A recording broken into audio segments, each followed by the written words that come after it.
nada, como bien ha dicho, esto es algo participativo 100%, quiere decir, esto es una cosa para que todos podamos expresarnos libremente y dar nuestra opinión y no tengáis miedo de participar porque penséis que esto va a ir por un lado muy técnico, no, simplemente esto pensar que es como una charla de colegas que estáis hablando, pero de JavaScript como cualquier otro tema. Unos hablan de cerveza, pues otros hablan de JavaScript porque somos muy frikis. Y en ese sentido, bueno, de frameworks a favor o no, yo, como bien ha dicho Nacho, no me gustaría tampoco monopolizarlo, pero yo personalmente soy una persona que tiro más por el vanilla que por frameworks. No es algo que personalmente, bueno, a ver, tiro más por el vanilla por frameworks. Voy a matizar mis palabras. A mí, evidentemente, yo trabajo con frameworks porque es lo que hay implantado día a día, pero intento tirar lo menos posible de ellos. ¿Cómo? Pues me hago mis servicios y me hago mis componentes y todo, la mayor parte de las cosas que pueda con vanilla, con servicios escritos por mí, pues con clases, como hemos visto, y objetos que estén un poquito fuera de todo el espectro del framework, pero porque considero que si consigues dominar el vanilla o si consigues entender el vanilla, yo creo que de por sí ya te va a dar o te va a facilitar muchas otras cosas que sí, que la capa de complejidad o la capa de abstracción que te da el framework te lo facilita. Pero en realidad hay una cosa inherente a esto que es que el vanilla en sí es lo más rápido que hay. A no ser que alguien tenga algo que objetar, yo considero que el vanilla es, en cuanto en términos de ejecución, lo que más rápido se va a procesar en cuanto a JavaScript. Ahora bien, ¿qué opináis de eso? ¿Nacho? Pues yo digo que depende, ¿no? Hace un tiempo tuve un profesor de un cursillo de Java que me decía, bueno, lo que siempre los haters de Java, ¿no? O sea, cuando había otra cosa, pues decía, no, Java es lo peor porque consume no sé qué.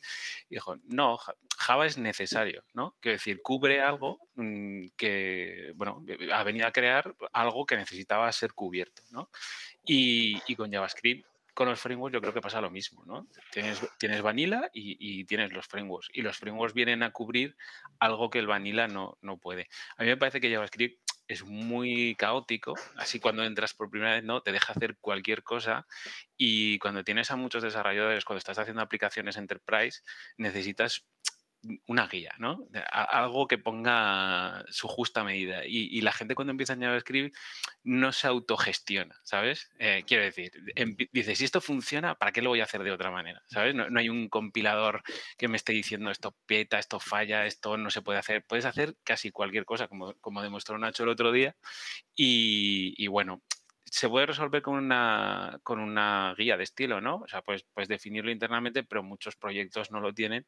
Entonces, pues eso, depende. A mí me gustan los dos y los dos creo que son muy buena selección, pero dependiendo de la casuística, ¿no?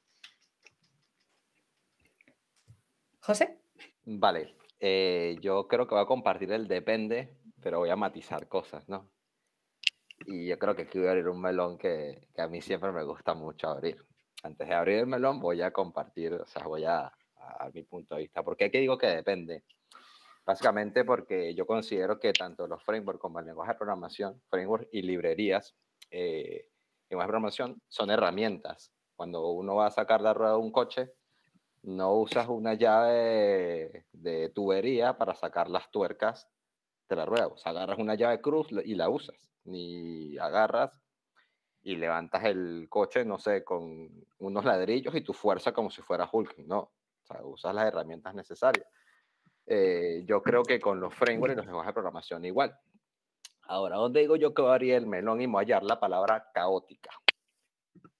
No sé si odio o qué sensación me representa a mí cuando dicen la palabra caótica seguido de JavaScript o antes de JavaScript, ¿no? Prácticamente porque yo me gusta mucho JavaScript. Creo que JavaScript no es que sea caótico, es que nosotros somos caóticos y transmitimos ese caos al lenguaje de programación cuando lo hacemos. Y lo voy a extrapolar aquí voy a abrir el melón que la gente, bueno, que pensaba. Hay frameworks que también son caóticos y lenguajes y librerías que son caóticas. Igual aquí la que siempre creo que es el mayor de todos los caos y que muchos de los que están aquí saben que lo he dicho. Para mí React es bastante caótico. Si no sabes JavaScript bien, no conoces patrones de diseño y no conoces el framework y te meten en un proyecto en React a primeras, pues es muy, muy probable que haya un caos asegurado para ti en tu cabeza y que te cueste organizar ciertos elementos.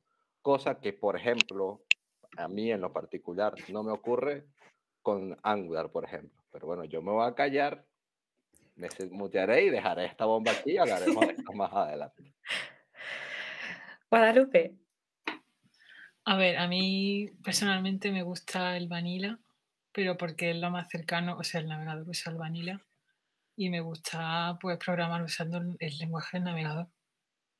Que los frameworks están muy bien y tal, y algunos mejores que otros, pero es lo que dice José, que tienes que aprenderlo. Algunos tienen una curva de aprendizaje pues más alta que otros. Tienes que saber bien JavaScript porque si no, pues te cuesta un poquillo. Que te facilitan la vida a veces si lo aprendes bien y tal y todo el mundo lo usa bien, pues sí es verdad que te ahorran tiempo, puede ser. Pero yo personalmente prefiero trabajar sin, sin un framework. Aunque algunos sí me gustan, no digo que no, pero personalmente prefiero usar Vanilla.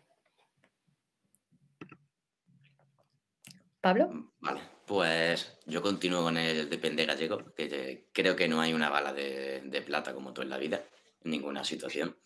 Entonces, por un lado, los frameworks creo que son necesarios, algunos me gustan más, otros menos.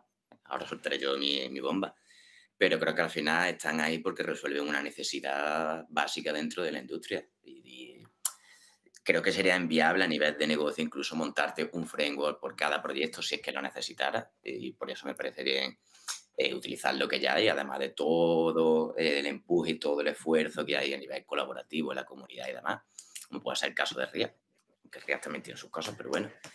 Y Vanilla creo que es básico y necesario conocerlo y aprenderlo. Al final los frameworks están sustentados en un JavaScript Vanilla y, quiero decir, no utiliza un lenguaje distinto, ni otra sintaxis que no existe, ni nada de eso. Al final te está apoyando en los fundamentos. Y los fundamentos hay que conocerlos. Utilice React, utilice Ember, utilice Angular.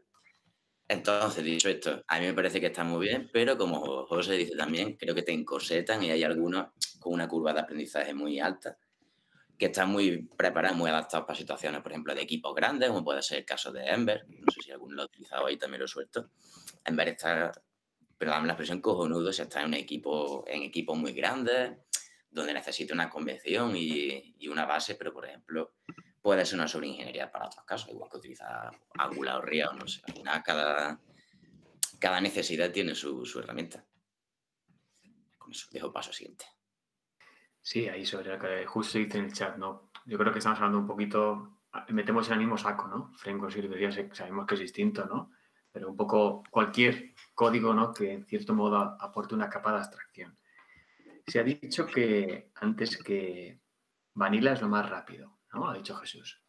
A ver, entiendo que es cierto que cuanto más a bajo nivel programas, más rápido se va a interpretar, ¿no? Tu código, pero sí es cierto que también, como decíamos, los frameworks o las librerías vienen a solucionar o a abstraer tareas muy repetitivas que puede hacer que desarrollemos más rápido solo por tener que utilizar una línea en vez de muchas, ¿no?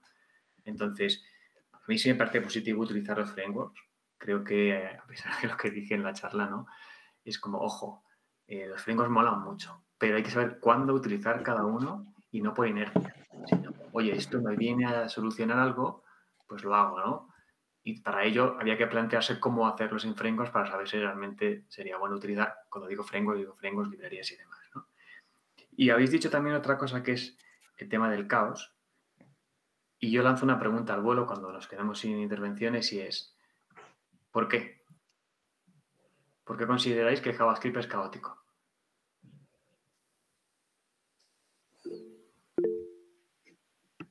Jesús.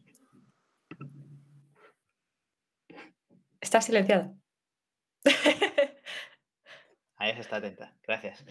No, que digo que, a ver, caótico. Yo no considero que sea caótico. El problema es que yo creo que JavaScript fue lo primero que hubo y a lo mejor es cierto que ciertos, digamos, métodos o selectores que tiene, pues están escritos de otra forma en que a lo mejor no es tan óptimo como a lo mejor tú lo harías o lo hacen librerías que te simplifican ese tema. Entonces, aprenderte, por ejemplo, yo qué sé, que GetElement by ID a lo mejor es una tontería si luego te viene alguien y te hace un método con con $1 y un hashtag y ya coges el IDE como hace jQuery, ¿sabes? Por ejemplo.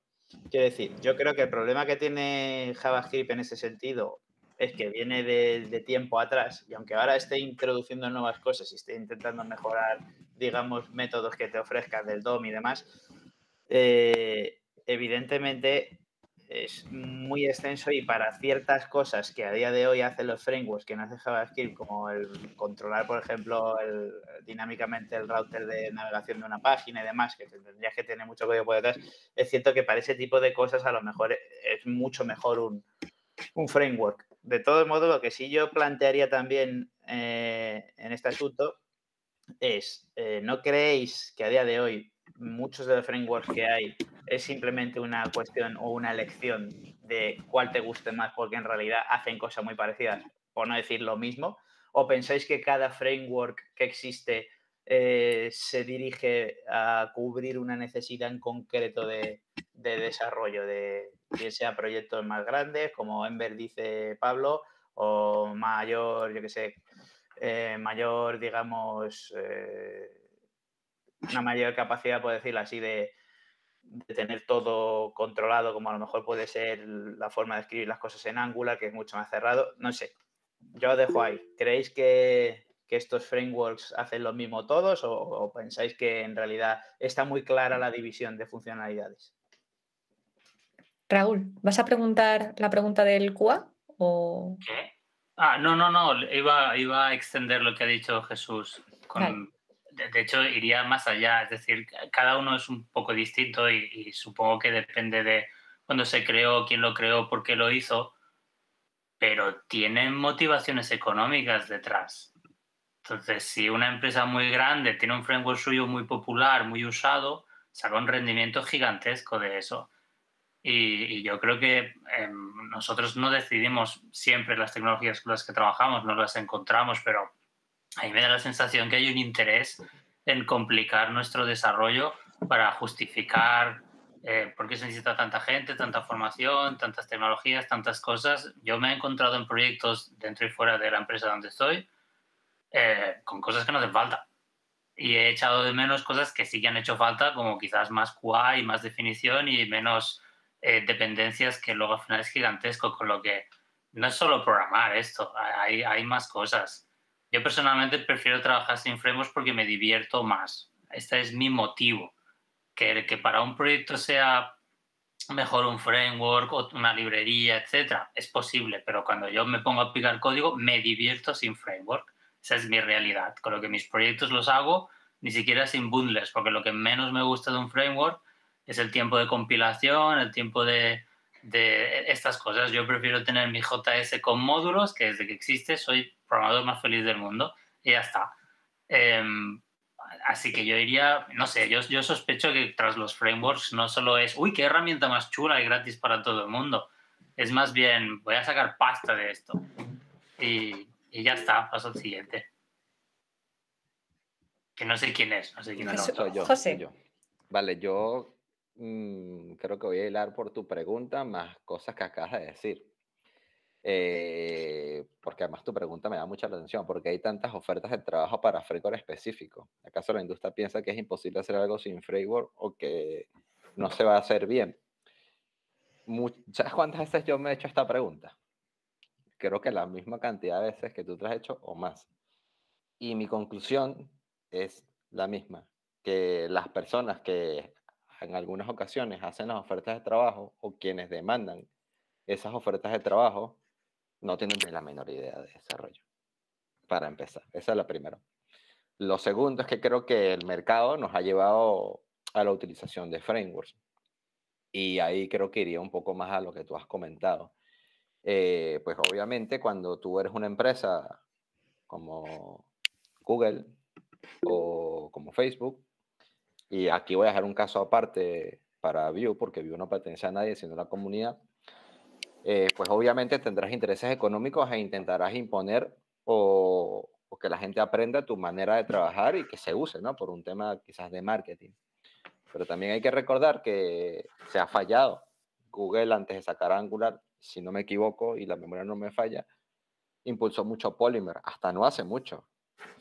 Y básicamente la gente no se enganchó con Polymer. ¿Por qué razón? No lo sé, nunca me había trabajado con Polymer, así que no puedo opinar de Polymer. O por ejemplo, ese paso horrible de AngularJS a Angular 2, ¿no? Correcto, Que porque Google decidió hacer el salto cuantitativo de AngularJS a Angular, como lo conocemos ahora mismo. Yo creo que es que se dieron cuenta que AngularJS era una fucking locura. O sea, yo siempre digo que AngularJS es ese novio o novia ex que es absurdamente, ¿cómo es la palabra? tóxico, Vicioso.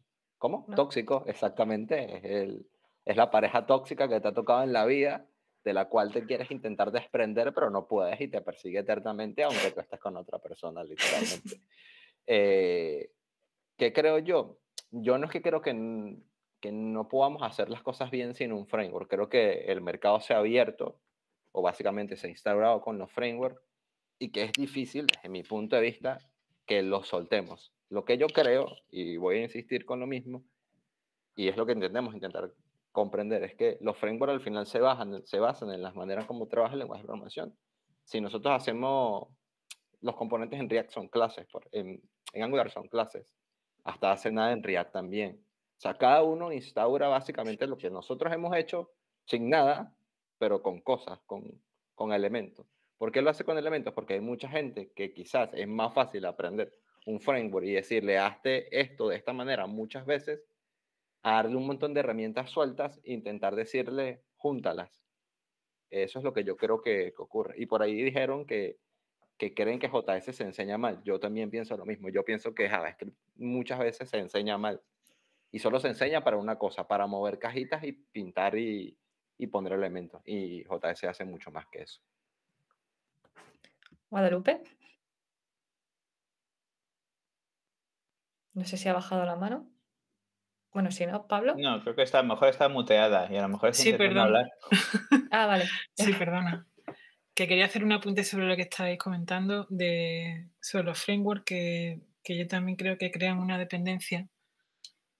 Pues yo he visto, por ejemplo, migraciones, que lo habéis dicho antes, de Polymer a LitElement, ¿sabes? Y eso pues también tiene un coste.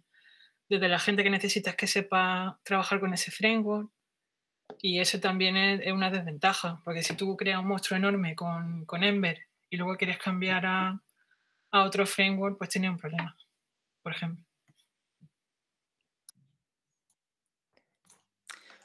Vale, yo hilando un poco con lo que os he comentado antes, yo creo que también hay un gran desconocimiento por parte de la industria en general a nivel de recruiters, de empleadores, de gente de negocio, que muchas veces escuchan, no porque esto en RIA es más rápido, no porque esto es, me lo invento, en Ember es más, tiene mejor performance o cualquier historia, y muchas veces creo que el problema de base, que lo que decía un poco José, es que al final es necesario que sepa el lenguaje básico. Quiero decir, tú no contratas, o sea, o creo yo que no se debería de contratar a un tío o una persona, llámalo como sea, que solo y exclusivamente sabe RIA o que tiene un año de experiencia en RIA, pero no tiene, por ejemplo, no tiene conocimiento de JS. A mí me ha pasado realizando entrevistas técnicas, que aquí abro otro melón también, a gente que tiene varios años de experiencia y demás, y tú le preguntas, bueno, ¿y esto cómo lo solucionaría en Vanilla?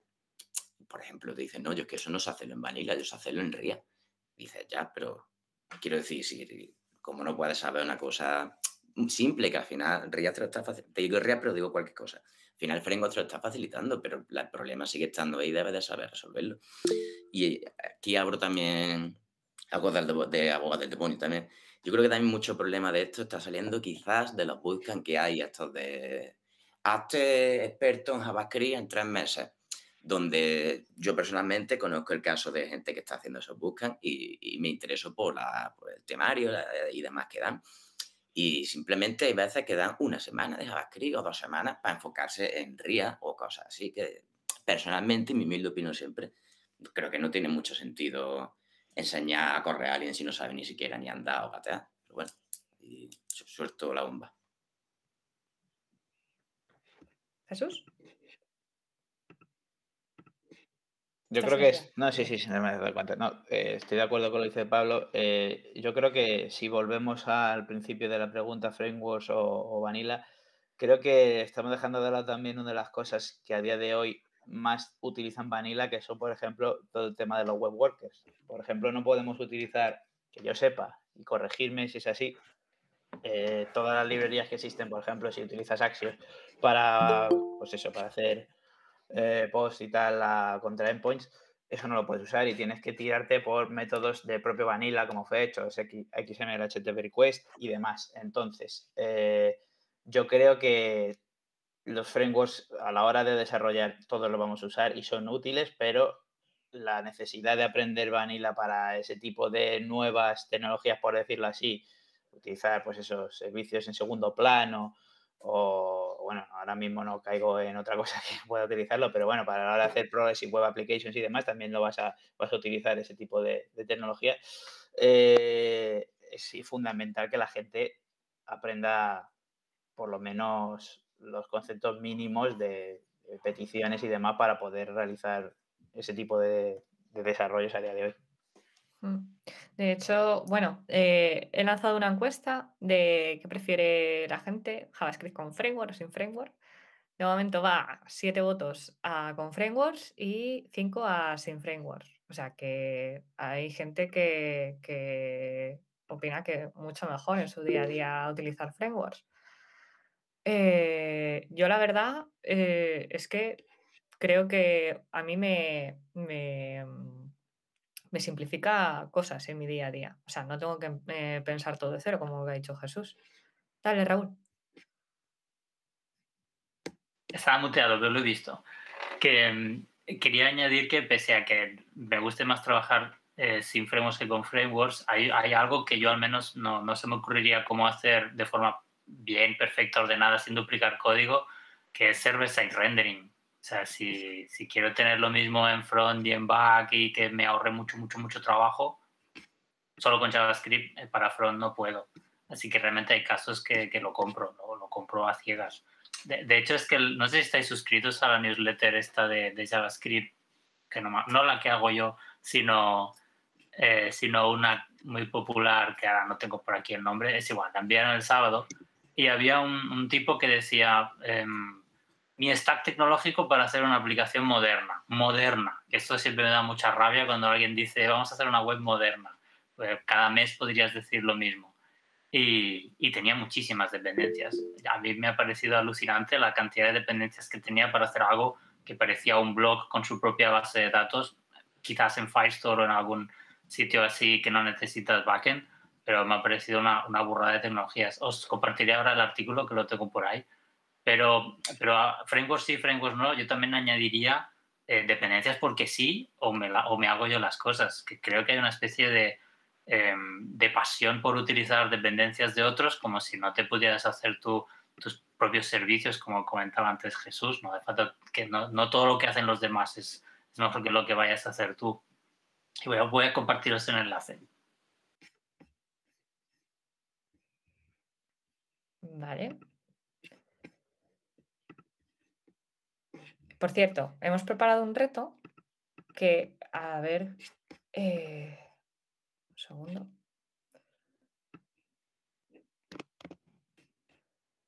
¿Qué tipo de dato devolvería esto? ¿Y por qué?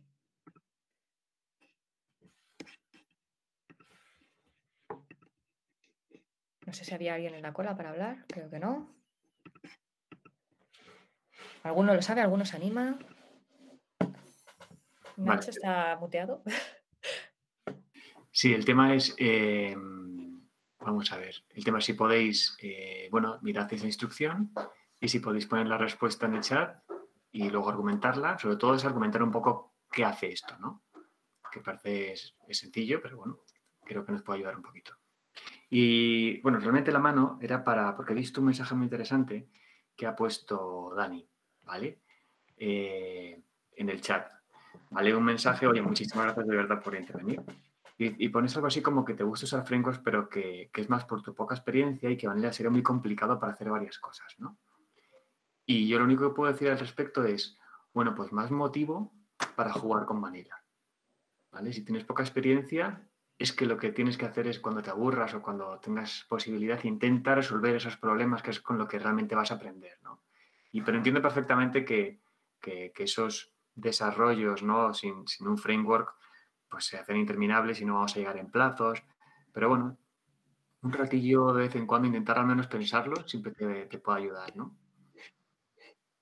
Yo, de hecho, preguntaría respecto a eso. Los que habéis programado sin frameworks, porque yo no, desde luego, ¿alguna vez habéis reutilizado clases o recursos entre otros proyectos? O sea, exactamente cómo es eso. Tú te creas o sea, para hacerte una lista, te haces una clase lista, te da igual, o sea, no te haces una clase lista porque eso es un leak, pero que yo qué sé. Si te haces un slider, te hace algo que te comparta entre varios proyectos o sepas que te vayan a pedir entre varios proyectos. ¿Eso ya te haces algo y lo reutilizas entre varios o cómo haces exactamente? No sé si esta pregunta es muy absurda. Yo respondo muy rápido que no, pero porque a mí me gusta empezar siempre desde cero todo. También porque me divierto más.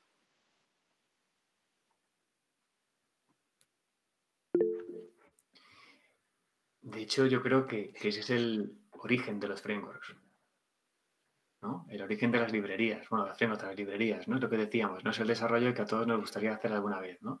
Eso es.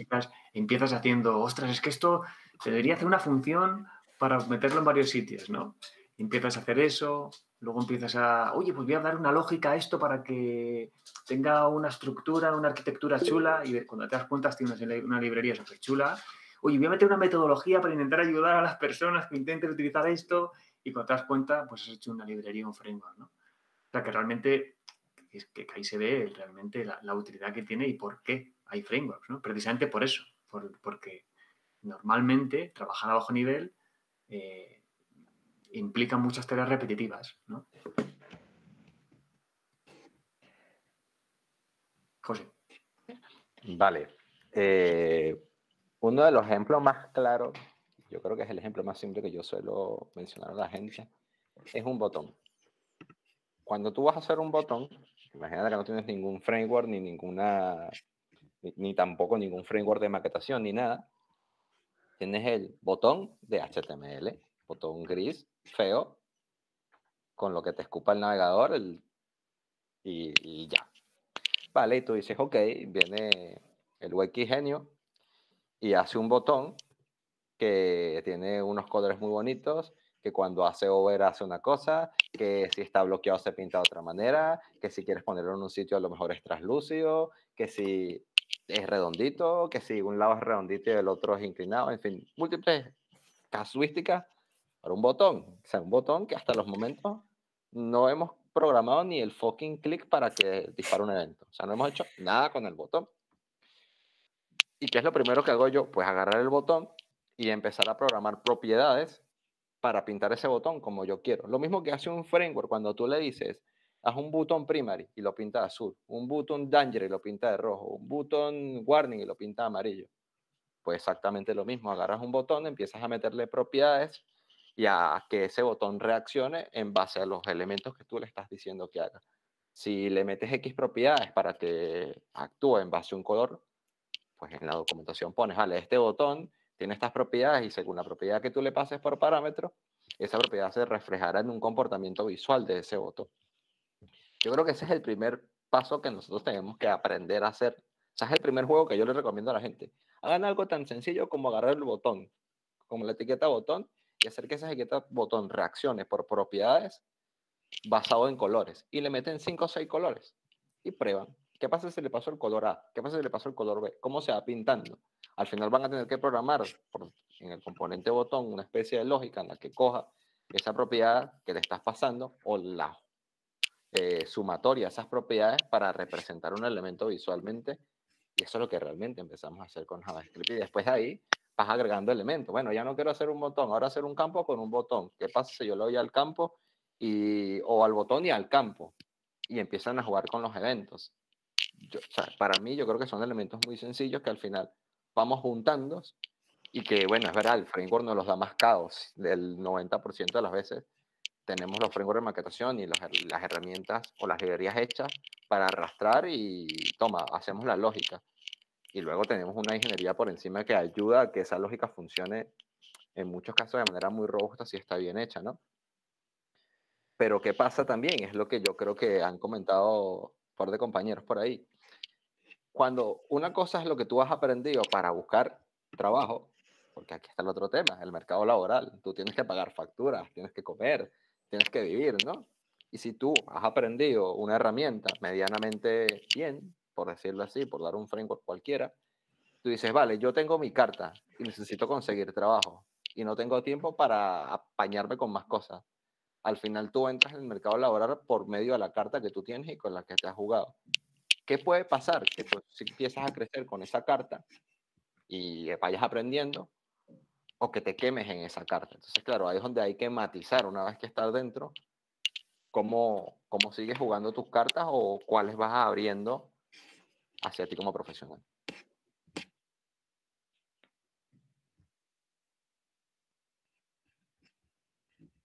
Raúl.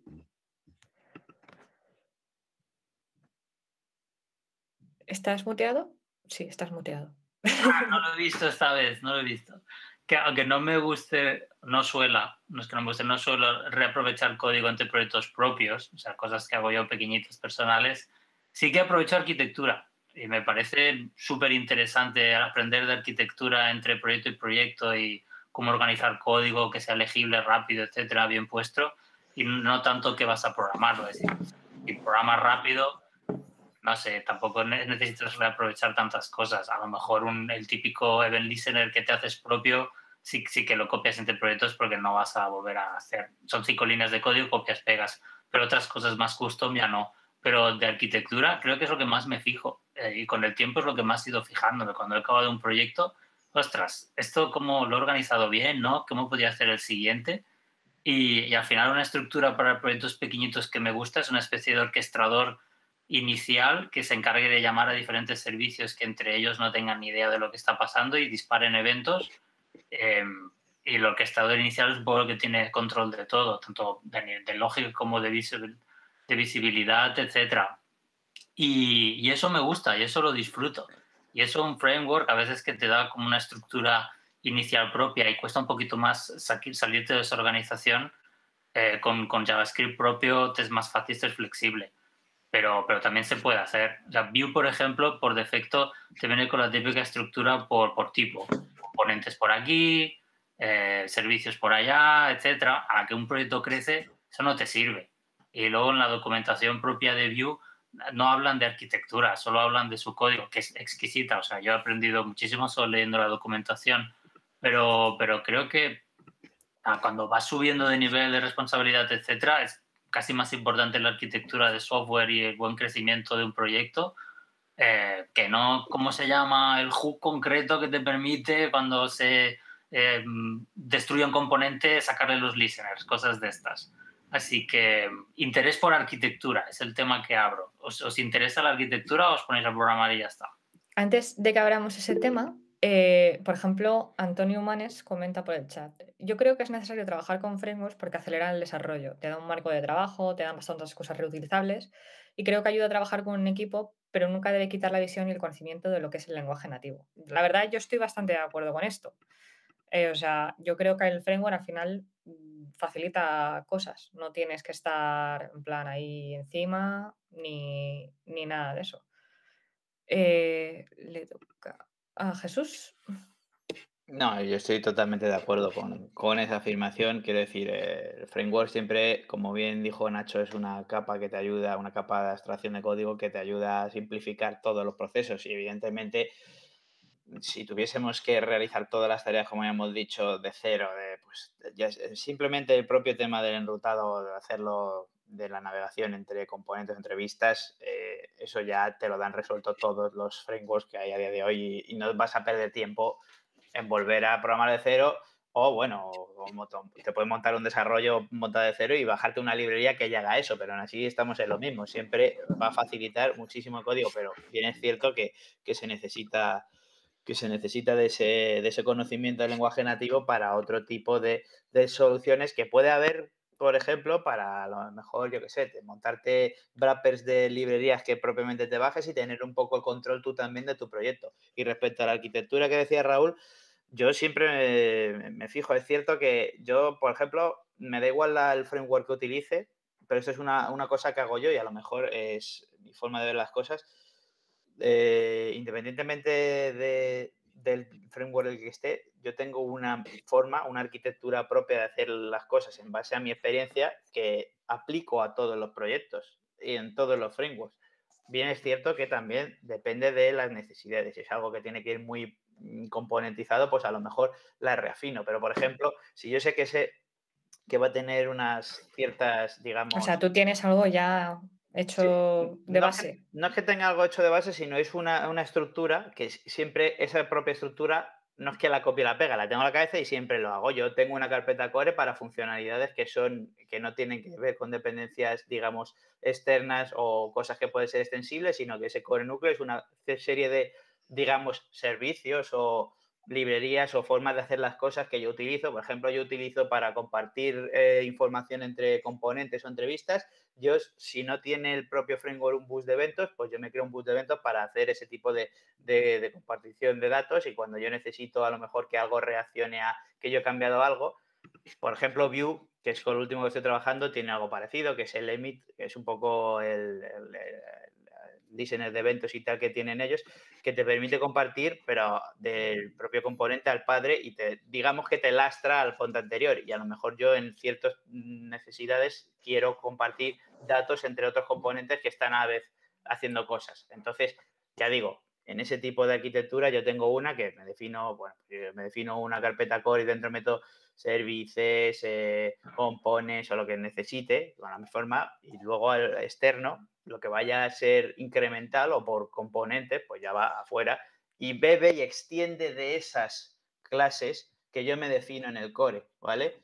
Entonces, eso es mi forma de hacer las cosas. Evidentemente, no todos los proyectos son iguales y depende mucho de cómo se vaya a hacer las cosas. Entonces, cedo la palabra a José, que quería hablar.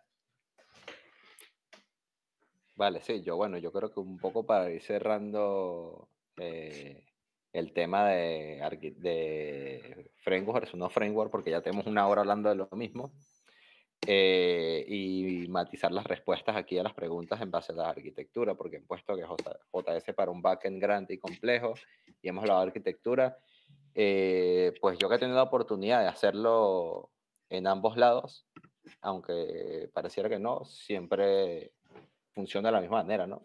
Intento modularizar las cosas. He trabajado en microservicios con Node que tienen una carga altísima, cuando digo altísima, altísima, y responden bastante bien si los elementos están bien granulados y bien modularizados. Si no tenemos sobredependencias, claramente. Si tenemos una arquitectura que responda en base a eventos y no tenemos elementos que sean horizontales y la base de datos están bien montada y los modelos funcionan.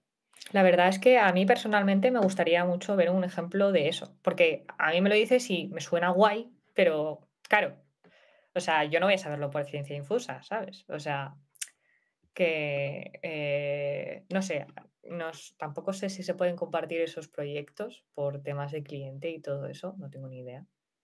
Podríamos Pero hacer un kit de esto. claro, eso a mí no sé qué opina. ¿Ves? How me dice lo mismo. Podríamos hacer un kit de eso. A mí me molaría, ¿sabes? Tanto para front como para back, ¿sabes? En A ver, plan, yo creo que los frameworks tienen, y las herramientas en sí, tienen un límite, ¿no? Cada una es para lo que es. Obviamente, si vamos a hacer pues, un core bancario, ni de vaina, o sea, ni que me lo regalen, yo haría algo con JavaScript. Claramente usaría un lenguaje bastante más poderoso. Pues por eso la mayoría de los cores bancarios, ahora mismo, las aplicaciones que llevan las bancas, están hechas en Java por debajo. Pero sí, es verdad que hay muchísimas herramientas o muchísimas soluciones que con Node van muy rápido sin ningún problema.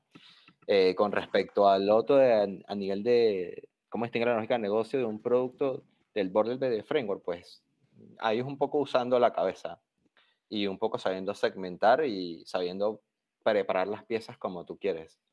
Pero bueno, no quiero monopolizar más, no creo que monopolicemos más esto. Me gustaría que, bueno, podamos ir cerrando la parte de frameworks, unos frameworks, y que la siguiente, otros compañeros que estén aquí puedan expresar también un poco sus ideas y no nosotros. De hecho, en base a lo que has dicho, José, a lo mejor podemos lanzar la siguiente pregunta, que es, en plan, ¿JavaScript es un lenguaje con todas las de la ley o un accidente que ha llegado a nuestros días con una evolución brutal, pero aún con sabor arcaico y anárquico? Porque a mí hay veces que sí he pensado eso, que sí que... Penalti JS, dice Pablo. Sí que he pensado bueno, es que esto, yo aprendí JavaScript con jQuery y con Prototype.js, que tal. O sea, esto ya es años de tela. Entonces, ¿el resto qué opináis? ¿Es arcaico? ¿No es arcaico?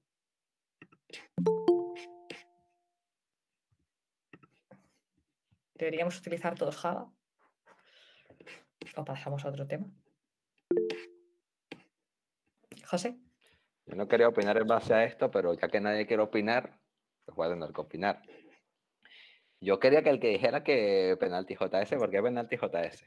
Yo creo que ya esto de que JS sí es un lenguaje o no lenguaje o lo que sea, medio lo mencionamos hace rato.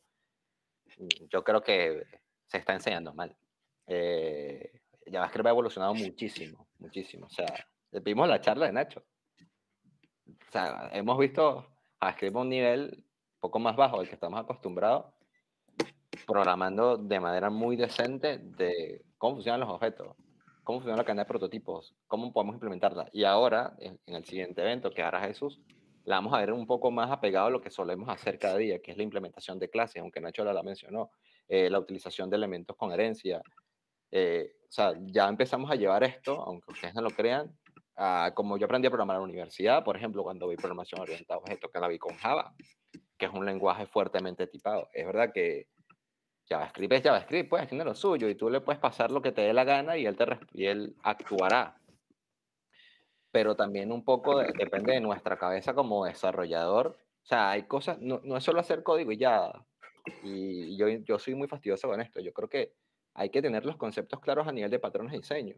Hay que saber qué estamos haciendo y por qué lo estamos haciendo. No voy a hacer un if con un else y esto aquí y voy a meter 200 líneas de código porque funciona. El hecho de que funcione no implica que realmente esté bien. Y entonces es donde vemos el desorden que vemos, porque la gente a lo mejor no tiene los conceptos realmente claros, ¿no? Y deberíamos hablar de patrones de diseño y de cómo implementar esos patrones de diseño y no de por qué JavaScript lo vemos desordenado. Eso es. Pablo, ¿tú también tenías algo que decir respecto a esto? Era por alusiones, simplemente. Lo de penalti JS es un poco de coña, ¿sabes? Que me flipa muchísimo, pero sí que creo que el punto en el que estamos ahora y en el que se originó JavaScript, no había esa visión a corto plazo para que, ni corto ni medio plazo, ni largo, ¿qué coño? Para que se Oye, pero lo llegara... de JS de verdad es una librería, yo no conozco esto. No, me lo he inventado, es Ah, mucho vale. de inventar. Por eso digo lo de penalti, que creo que se ha llegado al punto de utilización sin que realmente la base de motivación de JavaScript fuera esta, porque creo que todos conocemos las típicas webs noventeras de donde estaban los Marquis o los Aller y demás. Realmente nunca se había pensado, creo yo, vamos, mi opinión como siempre, que el peso de las aplicaciones que tradicionalmente eran a nivel de servidor, eso se pasa ahora a nivel de cliente. Por eso creo que también, y junto con lo que dice José, que estoy de acuerdo por completo, creo que tampoco se ha enseñado bien. Y eso al final son pequeñas cosas que se han ido hilando, ¿sabes? Pues Sí, creo que bueno, hemos llegado de penalti. y que aparte también tiene un tipado débil y demás, que no sé, yo la mayoría de proyectos ya lo utilizo con TypeScript y demás, no sé el resto si también lo utilizáis con TypeScript, sin TypeScript, si preferís libraros de TypeScript porque os parece demasiado restrictivo. Guadalupe. Sí, bueno, yo creo que JavaScript es un lenguaje súper enorme. La prueba es que no se enseña en 2 tardes. Y yo TypeScript no me mola tampoco. Y bueno, eso que... Bueno, nada. No, continúa. Nada, ya está. Jesús. No, yo creo que el tipado fuerte o débil, esto viene un poco condicionado también por donde vengas. Por ejemplo, yo siempre he trabajado con PHP, que era pues, el JavaScript de los lenguajes de backend, ¿no? que se come todo lo que le da la gana y se queja poco. El tema de los tipados fuertes o débiles, depende. O sea, quiero decir, yo hay cosas que odio personalmente de los lenguajes fuertemente tipados para ciertas cosas, que es, por ejemplo, en algunos, que me acuerdo que he trabajado como, creo que era .NET o algo de esto, el tema de hacer overriding de funciones y llamar a la misma función y pasarle diferentes parámetros y en base a que le pases unos parámetros u otros llamando a la misma función, pues hacer unas cosas u otras. A mí eso personalmente me mata. No digo que TypeScript lo haga. Lo que digo es que dependiendo de lo que estés acostumbrado a utilizar, te van a gustar más o menos unos u otros. Y si vienes a lo mejor de lenguajes más fuertemente tipados, pues entiendo que a lo mejor prefieras utilizar TypeScript. Sergio. Vale, lo que quería comentar era en relación a lo de que se enseña mal. Yo creo que si se enseñara con la troleada esta que dijo Nacho de te voy a enseñar el framework Vanilla JS, mejoraría todo bastante. O sea, le estás diciendo a alguien que le estás enseñando algo moderno y creo que se puede enseñar a programar. Que, vamos, que no es tan débil el lenguaje hoy en día donde estamos. Y es un lenguaje muy digno para aprender a programar y vamos. Y ya de paso, pues le metes la troleada. Sí, yo creo que también. ¿Nacho? Siempre que hay una troleada, la cosa funciona, sea lo que sea. Así que la respuesta es trolear. Ya está. No, A pero ver. es verdad. Sí que sí. No, sí, está claro. Lo que decís de TypeScript y demás, ¿vale? A ver, yo me he acostumbrado ya al tema de desarrollo con la flexibilidad que aporta, ¿no? Este tipado débil, ¿no? Es decir, en JavaScript sabemos que las variables no tienen tipos, ¿vale? En JavaScript, quien tiene un tipo es un dato, que ya vimos que eran primitivos o objetos, ¿no?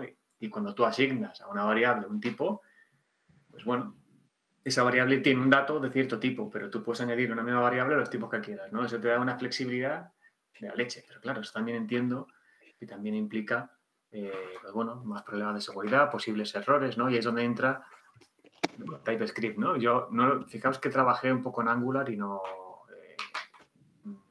hace ya tiempo. Y el lenguaje anterior en el que trabajé con lenguaje de un tipado fuerte era ActionScript 3, creo que era fuerte, me suena, ¿no? y recuerdo que me encantaba.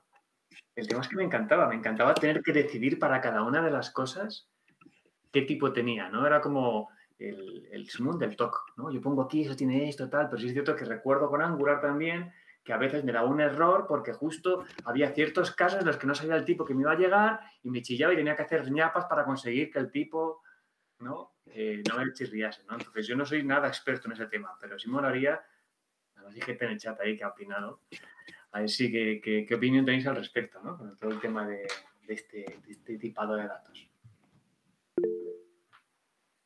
Ahí, dale. Venga, Jaume. Buenas. Yo es que soy un poco vergonzoso. No me esperaba el formato y lo he visto a última hora. A ver, yo vengo de mundo backend. Hace años estaba pues con full stack y lo único que había visto, lo máximo que había visto como moderno era jQuery, para que os hagáis una idea. Yo me he encontrado toda esta tecnología JavaScript moderna, entre comillas, que comentabais antes, hace poco. Realmente creo que la evolución ha sido brutal.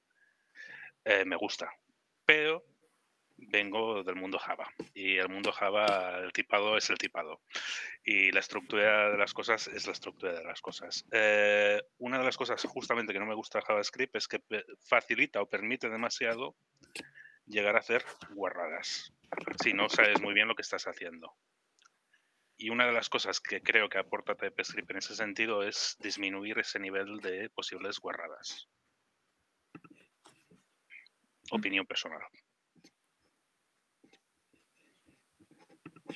Pues sí. De hecho, iba a decir que lo que más me gusta de JavaScript son las guarradas, porque en 2019 aterricé en un proyecto con Unity C#, sin saber C#, pero aprendí sobre la marcha y además las personas que lo llevaban querían que incluso la responsabilidad del proyecto fuera en código, con lo que mucha de la configuración de Unity para hacer videojuegos no lo usabas, lo hacías todo por código.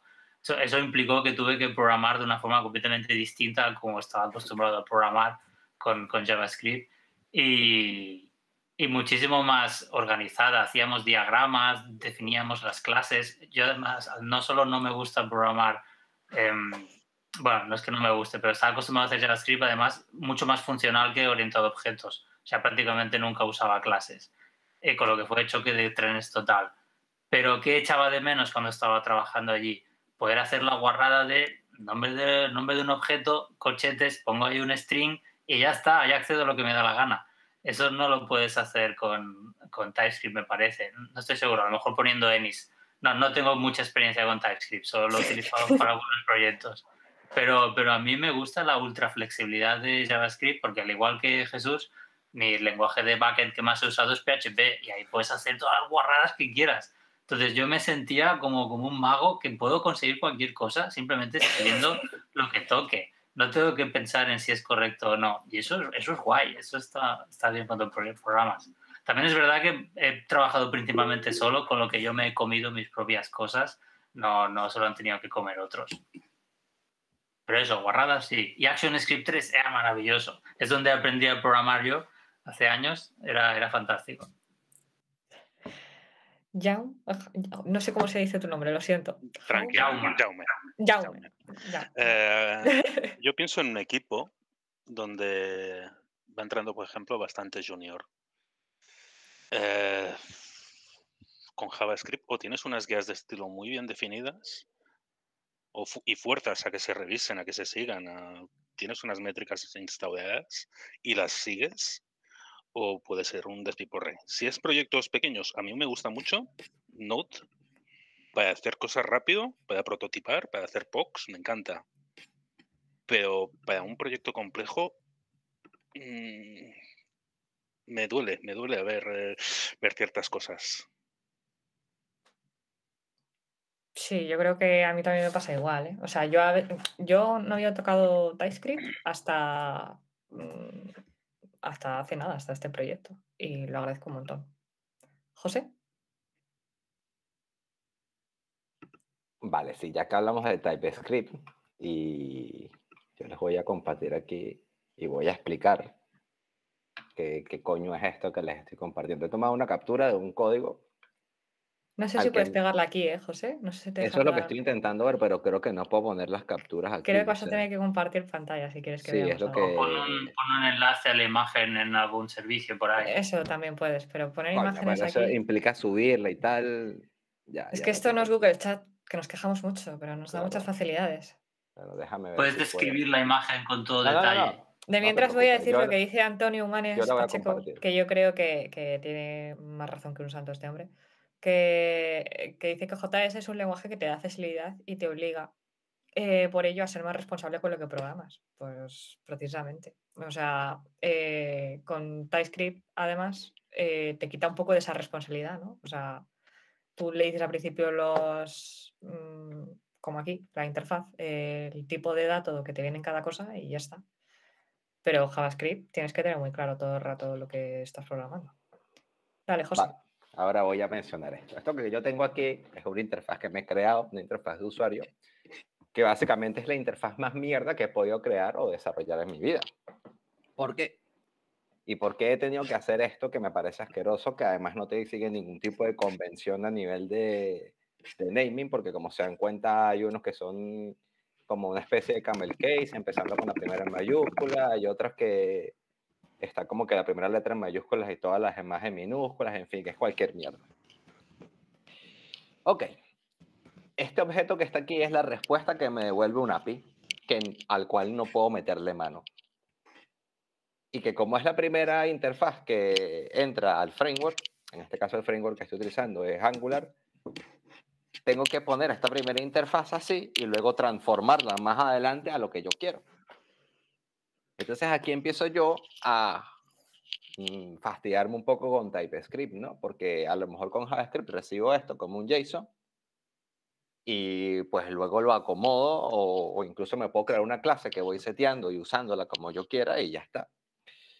realmente muchos de estos elementos podrían ni siquiera ser string, podrían ser cualquier otra cosa. Si ven aquí todo es un string o un array de string, cosa que también hay un error en el API porque me lo devuelve así, me devuelve class que son string, me devuelve fecha que son string, me devuelve números que son cadenas de caracteres, me devuelve 0, 1, 2 y 3 que son cadenas de caracteres. ¿Qué quiero decir con esto? Que muchas veces no es el lenguaje de programación, porque además aquí he metido la excepción para que el linter, que lo he metido un linter en el que no perdona absolutamente nada, pues me pase la excepción con este type, este naming así, porque hasta para el naming lo he metido. Muchas veces es el cómo hacemos las cosas, y este ejemplo es un ejemplo tan sencillo como una interfaz a la que me he visto obligado a hacer, porque sí, porque no tengo otra alternativa, para después transformarla en otra cosa, y me lleva a esto. Yo creo que a veces hay que ser un poco conscientes de lo que hacemos cuando entregamos el código y de cómo lo entregamos. Es muy probable que yo esto termine convirtiéndolo en una clase y que utilice esa clase de manera decente, como si estuviera programando literalmente en Java, literalmente, y que esa clase tenga getters y setters y lo pueda utilizar de manera mucho más elegante.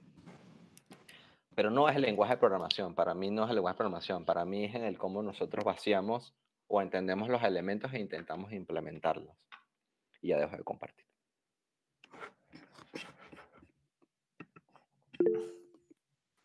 Nacho. Yo le hago una pregunta, ¿merece la pena para los que habéis trabajado con esto el esfuerzo que implica definir unas estructuras de datos, ¿no? El generarte una estructura, ¿no?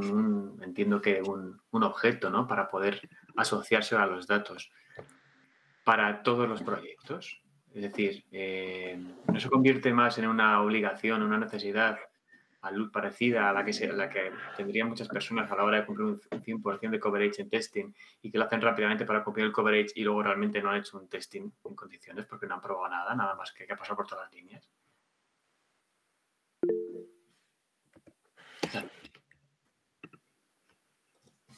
Jesús. Yo creo que lo poco que he usado de TypeScript, a ver, es que depende. Yo creo que influye mucho también la capacidad de organización del propio desarrollador, porque luego en el TypeScript, si mal no recuerdo los interfaces, hay un parámetro también, el símbolo de admiración, para decir si viene o no viene, o puede venir o no puede venir, que al fin y al cabo es dejar el objeto.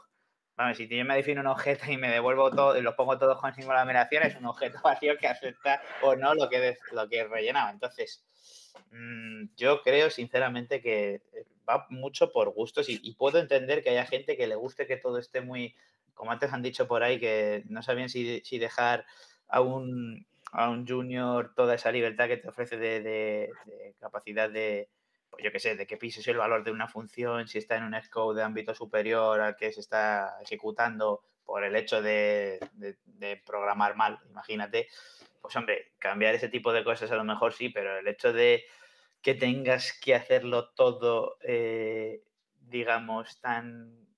pues yo es que, ¿cómo lo diría? Recto o estricto, no sé, también pierde un poco la magia de lo que es el propio JavaScript, ¿no? En sí. Cuadriculado, eso es lo que Cuadriculado, efectivamente, esa es la palabra. Entonces, yo creo que el problema que aquí hay sobre todo es que JavaScript es el único lenguaje, por decirlo así, bueno, no es que sea el único lenguaje porque se puede hacer frontend con PHP y tal, pero vamos, que de manipulación de lo que es el en vivo en el cliente es el único lenguaje que existe. Yo creo que esta evolución del TypeScript también viene por todos aquellos que están acostumbrados a programar de otra forma, que no están a gusto con que se pueden hacer todas esas perrerías y entonces se inventan el concepto de TypeScript, que estará muy bien y todo lo que tú quieras, pero yo creo que si programas con lógica, con sentido, evitas hacer esas perrerías tú mismo. No hace falta que venga el entorno a prohibirte hacerlas porque seas un, no sé, un despistado o un manco, no sé. Pero, por ejemplo, bueno, Jaume, perdona. ¿Te lo crees? Y te voy a dar la tabarra toda la... Tranquila, estoy acostumbrado. Pues el apellido no lo intentes ya. Dios. A ver, una de las cosas que estaba diciendo José sobre el interface y otra que ha sacado Nacho al respecto, yo es una de las cosas, por ejemplo, que abogaría por JavaScript. El API de José, por ejemplo, es con JavaScript. En el momento en que esta API cambia el modelo de datos, yo es que casi no me tengo que preocupar de dependencias ni nada. En el momento que me cambien la API con TypeScript tengo que irme a cambiar todo el modelo. Para proyectos pequeños, yo es que no te haría de manos tanto con TypeScript, por ejemplo. Pero para proyectos grandes le encuentro seriedad, formalidad, seguir un contrato que si en algún momento se rompe, te lo va a detectar el compilador, te lo va a detectar los tests, no lo sé. A ver, que también Nacho seguramente con los tests, lo que decías antes, si el test está bien hecho también te lo va a detectar en JavaScript, obviamente. Pero creo que fuerza más. Y para mí me gusta la formalidad, soy más cuadriculado, Jesús, en ese sentido. Raúl, ¿estás silenciado? A la quinta vez se abrirá un agujero debajo de mi silla y desapareceré por no haberme dado cuenta. Estoy haciendo un proyecto personal con Photoshop y JavaScript para Photoshop, que es complicadillo de programar porque no es JavaScript del actual SS5, pero es divertido. Y para que no sea un infierno programar sin tener ni idea, te puedes bajar los tipos de todo el extend script de Photoshop para tenerlos en JavaScript, con lo que puedes programar con JavaScript, pero con todos los tipos bajados como definidos en el editor de Visual Studio, de VS Code. Así que se pueden hacer muchísimas cosas con JavaScript y las diferentes ayudas que hay del editor. Esto no es como programar con el Notepad, con lo que hasta cierto punto tampoco hace falta ir explícitamente a JavaScript, Dart o compiladores para poder hacer lo mismo que podrías hacer con el editor. O sea, hay como niveles, el Notepad o la consola, las ayudas del editor y luego estos preprocesadores. De hecho, a nivel personal estoy aprendiendo de C# porque me gusta la programación funcional y tengo background de C#, y hay un compilador de C# a JavaScript, no recuerdo el nombre, pero me lo estuve mirando con interés y es una guarrería porque lo que te hace es crear una librería gigantesca que te hace una transcripción de todo lo que escribes en C# a JavaScript y te crea un archivo que para hacer un Hello World te ocupa un mogollón. Con lo que también hay que ir con cuidado con estas compilaciones desde TypeScript, en su día CoffeeScript, etcétera, a ver qué te están haciendo. O como cuando utilizas Webpack para un script pequeñito y ves que lo que te está creando es chorrocientas mil cosas. A mí me da el mismo miedo los preprocesadores de JavaScript que los preprocesadores de CSS. A mí me gusta saber qué es lo que se está enviando al navegador. Y al final, por eso, prefiero trabajar con CSS y JavaScript que con otras cosas. Porque ya no tengo que fijarme en ellas tanto. Y paso a Nacho. Sí, eso me recuerda al Dreamweaver, que hace ya miles de años que hacíamos la web y te hacía por dentro historias súper raras. Bueno, ahí no sabía mucho HTML, yo lo hacía con Dreamweaver y empecé ahí. Vale. Joder, yo creo que ya me he dicho una cosa súper interesante, ¿no? Y es justo mirando lo del tipado, ¿no? De los modelos de datos, que a lo mejor quizás en el momento de que cambia, ¿no?, la API, tienes que cambiar todo el modelo, ¿no? Y dices, ostras, ¿eso merece la pena para un desarrollo pequeño? A lo mejor no, pero para un desarrollo robusto, un producto de una empresa que tiene que ir incrementando y tiene que ir, ¿no?, mejorando con el tiempo, ¿no? Ostras, entonces a lo mejor ahí sí tiene mucho sentido, pero esto engancha mucho, enlaza mucho con los frameworks, ¿no? O sea, ¿qué framework es el típico, el más famoso que utiliza TypeScript? No, Angular, ¿no? El más cerrado, entiendo, ¿no? Ostras, ¿cuándo utilizar Angular? Uy, que me hago. ¿Cuándo utilizar Angular? Que digo eso de Angular y es que me muero. ¿Cuándo utilizarlo? Joder, pues a lo mejor precisamente esa es la idea, ¿no? Cuando tienes un desarrollo robusto, ¿no? Una aplicación que tienes que mantener y que tienes que estar súper convencido de que tus cimientos son buenos, ¿no? También lanzabais una pregunta o unas preguntas muy relacionadas con esto, ¿no? Y es, joder, ¿y qué hago yo en back, ¿no? ¿Cómo sé cuál es la arquitectura buena, ¿no? O algo parecido, ¿no? O tienes un arquitecto muy bueno que te genera una arquitectura chula que encima tendrán que aprender todos los desarrolladores nuevos, o ya utilizas el trabajo que han hecho, ¿no? En este caso Angular, para poder basarte en algo así, ¿no? O sea que a lo mejor el tema es, volvemos un poco al inicio, ¿no? De ver cuándo utilizarlo y a lo mejor es precisamente eso, ¿no? Cuando el propio producto te lo pide. ¿no? Qué guay tener un framework súper cerrado que te obliga a tipar bien los datos porque sabes que va a ir todo bien porque tu aplicación necesita unos cimientos fuertes, ¿no? Y en otros Sí. casos a lo mejor es todo lo contrario. Entonces, no, hay que utilizar Angular. ¿Por qué? Porque sí. A lo mejor en ese caso hay que utilizar un JavaScript a pelo o una librería sencillita. De hecho, veo que los que no os gusta TypeScript es más porque lo encontráis demasiado restrictivo y demás.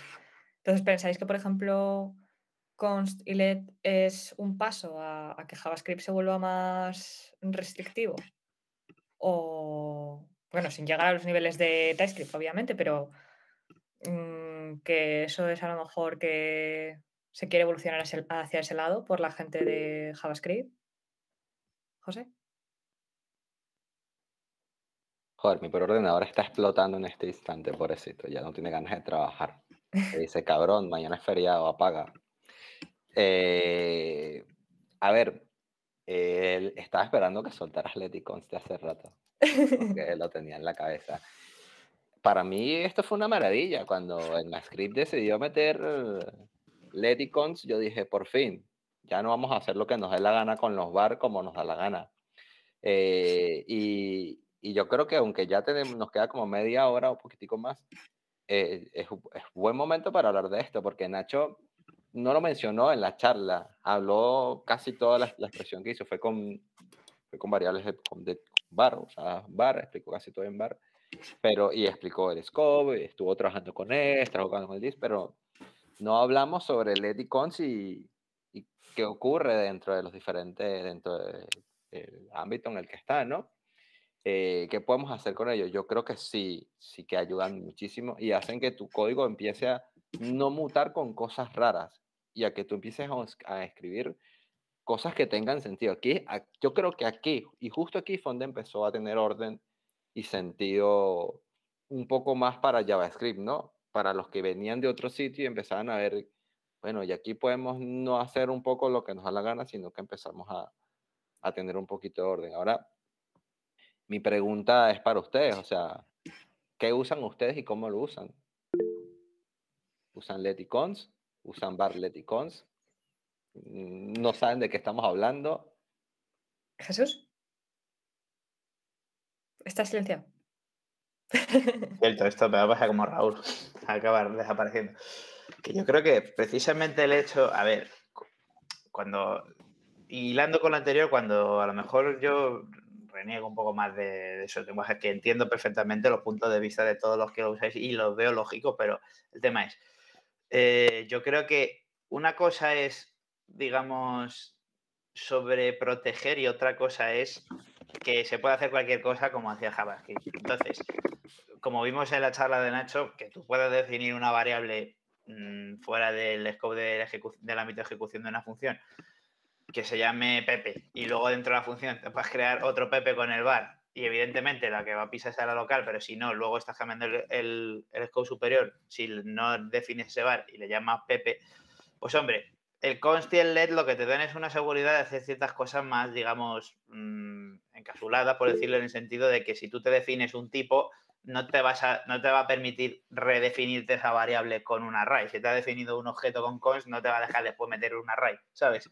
Por mucho que luego sean objetos, porque creo que, y que explique Nacho cómo va, porque yo todavía no lo sé, cómo va el tema de generación del thread y el const, y yo no sé si se fija en el tipo de la instancia o en qué, pero vamos, que el tema es que yo creo que hay ciertas mejoras, esa es una de ellas, digamos, para mantener esa integridad, por decirlo así, del dato dentro de su ámbito de ejecución, que, o sea, para mí mejoran mucho lo que había, ¿vale? Porque antes la única forma de que tenías de definirte una variable era con var y todas las variables eran var y en función de dónde estuvieran globales o eran locales. Entonces me parece un poco un progreso. Pero vamos, pero siendo, o sea, teniendo en mente de que no constriñe y no super protege, sino que simplemente le da una capa de protección. Y ahora sí, Nacho, que es el gran gurú de las variables, que ponga un poco de luz sobre el Let It Const. Si quiere, vamos, si no, pues que lo ponga otro.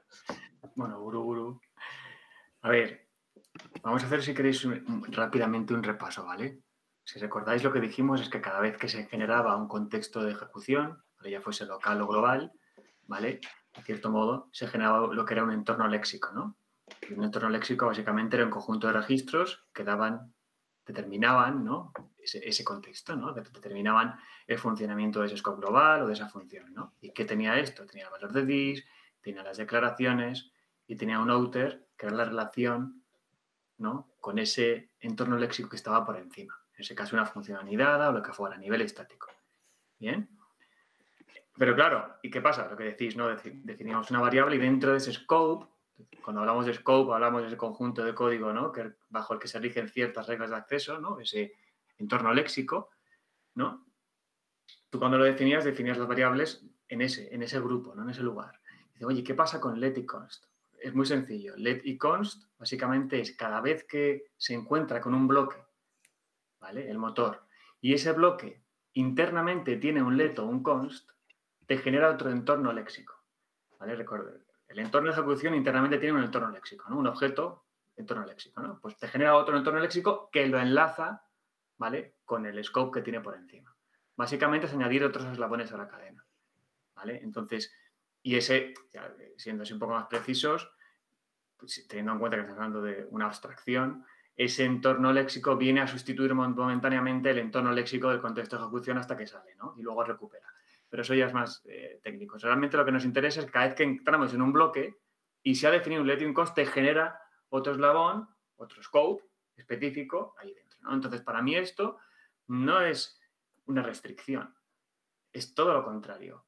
Para mí es que te da más flexibilidad, te permite poder refinar mucho más tus scopes, ¿no? Tú igualmente puedes definir, puedes hacer un shadowing, que se llama, ¿no? Es decir, puedes pisar una variable en un scope interior, igual que harías con un var.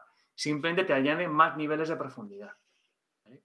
Y esto nos da, pues eso, para mí me da más flexibilidad, además de que entiendo que será mucho más eficiente al tú definir una variable que tenga un alcance más local, más específico, más pequeñito, ¿vale? Me parece que te da mucha más flexibilidad, ¿vale?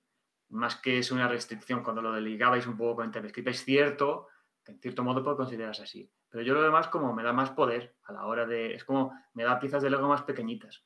Antes solo podía definir variables en una función, ¿no? Sí, ahora no, ahora ya dentro de cada bloque puedo definir las que quieras específicas para ahí, ¿vale? De esa forma, cerrando, cuando tú defines una variable de const en un bloque, como si se generase un scope específico para ese. Y puedas acceder a todos los que están por encima, como decíamos, igual que ocurre con var, ¿vale? Solo que var aplicaría todos los elementos de ese contexto, ¿vale? Y let únicamente a ese bloque. Pero de todas formas, Nacho, aunque con let y const tú crees un scope específico para esos, por ejemplo, con las arrow function no te crea él un scope específico, ¿no? Coge el del par. No, las arrow function se comportan exactamente igual que cualquier otra función. También te crea... Es una función anónima, te genera un contexto de ejecución, te genera todo. Pero si recordáis, ese contexto de ejecución internamente tenía ese entorno léxico que internamente tenía varios registros, ¿no? Que era el registro de objetos, el registro de variables, ¿no? O declaraciones y su localización externa, ¿no? El con qué enganchaba, ¿vale?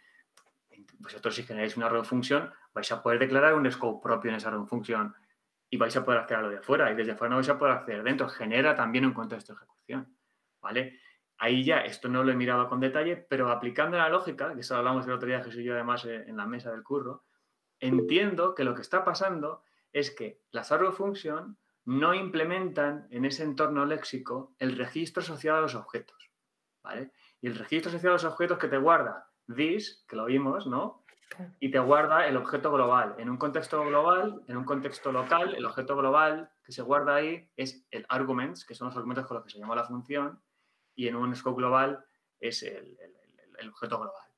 Entonces, no tiene esa entrada en su entorno léxico. ¿Y qué ocurrirá? Pues seguramente que tú dentro de una función arrow, cuando intentas atacar a this, o cuando intentas atacar a lo que sea, dice, oye, no tengo de esto, pregúntaselo al scope de arriba.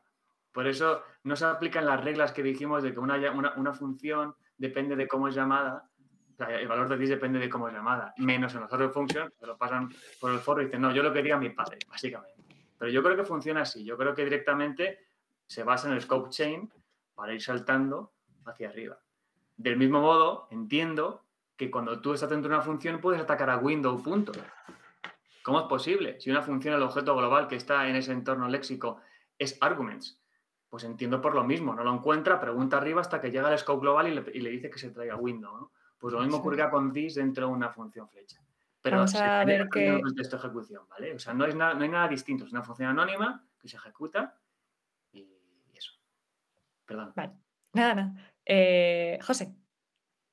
Sí, yo lo que iba a agregar era un matiz a lo que tocas a decir. Efectivamente, una raw function es una función anónima que se ejecuta igualmente con una función normal. Básicamente que asignamos el valor de la ejecución de esa función a un espacio, a una variable, básicamente. Le decimos que la ejecución sea en base a una variable. Pequeño detallito con las arrow function. Y este es un caso muy concreto y es un caso que yo suelo ver y que se suele preguntar mucho de por qué ocurre con el this. Imagina que tienes un objeto, no sé, has declarado una persona, la persona tiene propiedades, nombre, apellido y tiene su fecha de nacimiento, día, mes, año. Pero luego también tiene una propiedad que se llame años, o sea, no cumpleaños, sino edad de la persona, perdón. Pero edad es básicamente la ejecución de una arrow function. Alguien ha decidido, bueno, en vez de hacer un function normal, hago un arrow function que sea edad y que se ejecute cuando hagan persona.edad. Y donde ese arrow function internamente lo que hace es ir a buscar el valor, que es lo que he visto yo en código, es donde está el error. Hacen un dis.fecha de nacimiento y hacen el cálculo. ¿Qué ocurre exactamente en este caso? Que aquí hay un undefined. Y es exactamente por lo que tú has dicho.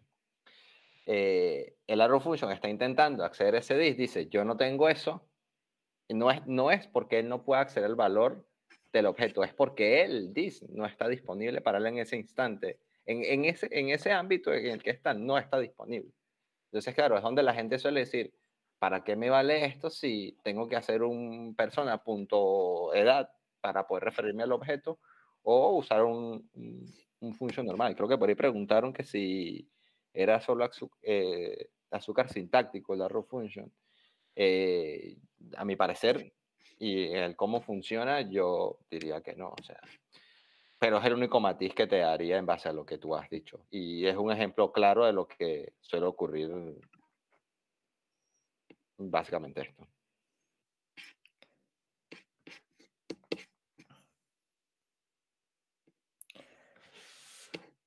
Chachi, pues, por ejemplo, aquí tenemos otra pregunta que lanzo al aire, que, por ejemplo, ¿casting es lo mismo que coerción? Yo la verdad no estoy familiarizada con ninguno de estos dos términos, ¿eh? O sea, primero digamos que es casting y que es coerción, porque a mí se me escapa un poco esto.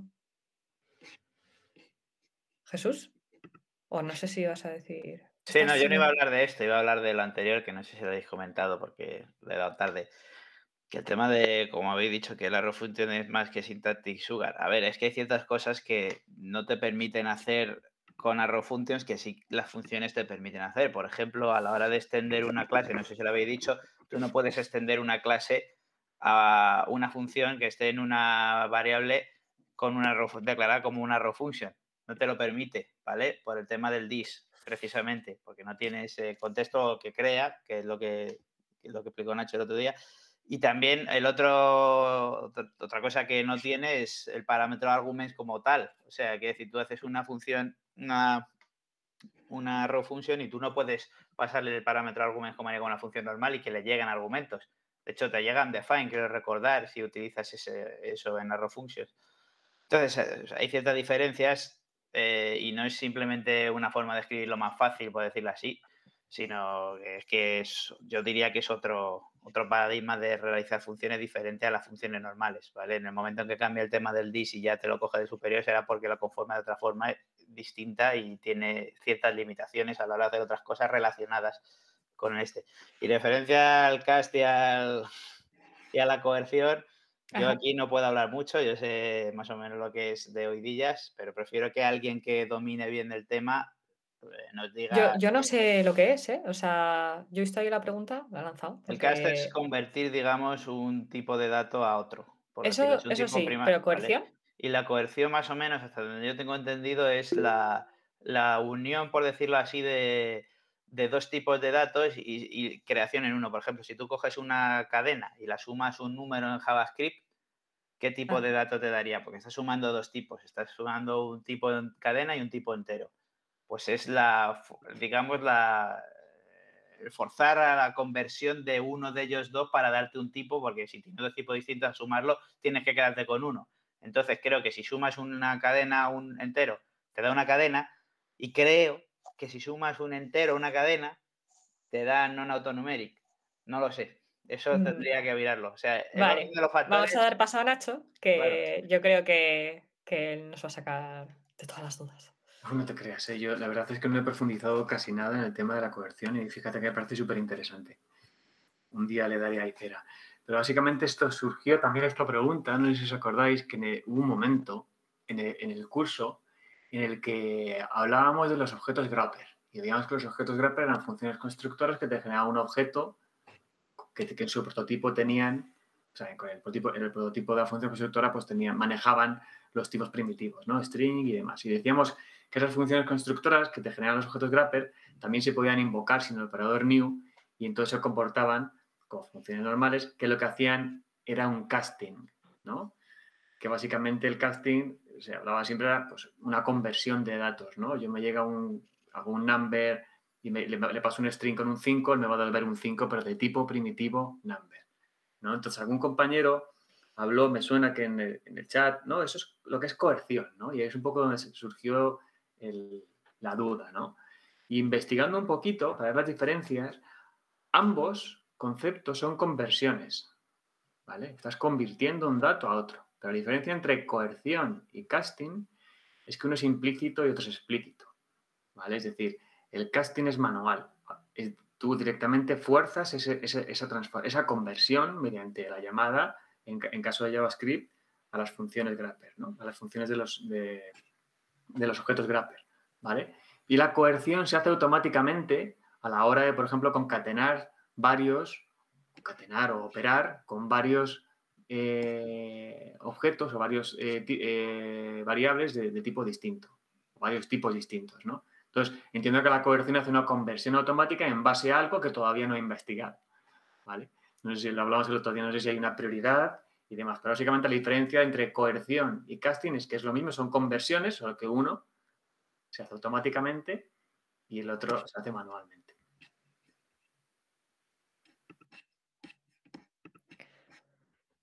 Por ejemplo, joder, lo siento. Cada uno de esos strings del interface users y convertirlo a number explícitamente porque sabes que ese dato es number. Sí, efectivamente. No te rías de mí. Por ejemplo, por aquí en los Cuba, Jauma, vale, gracias. Está bien que lo escribas así porque... también por aquí en el Cuba, Raúl lanza una pregunta que es: ¿habría que ponerle un monumento a quien añadió async await? ¿Habíais programado con calvas anidados infinitos? Eso era típico de jQuery. Así, a mí, sinceramente, me pareció un avance brutal.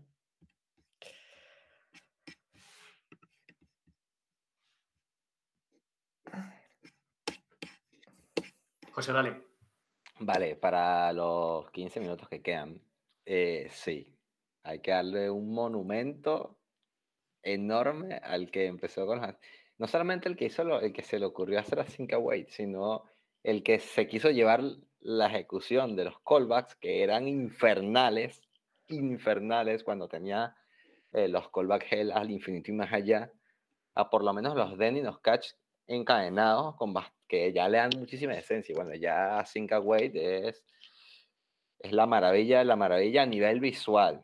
Ojo, porque a nivel de ejecución de código hay cositas ahí que matizar, ¿no? Yo tuve la suerte o la desgracia, no sé cuál de las dos, de trabajar en algún momento con una pieza en Node al principio, muy al principio, en la que pues tenía que desarrollar un API, tenía que consumir una base de datos en Mongo, todo era asíncrono, era muy complejo, y eran callbacks de callbacks, y el código era ilegible. Y lloraba mucho. En ese momento decía, esto todavía no está preparado para desarrollar piezas del lado del servidor. Creo que todavía esto es muy bien para hacer pop, para hacer 4 cositas, pero más de ahí no. Hasta que empezó a aparecer los de encadenado y el Async Await. Visualmente sí es verdad que ayuda muchísimo el Async Await, pero tiene un matiz.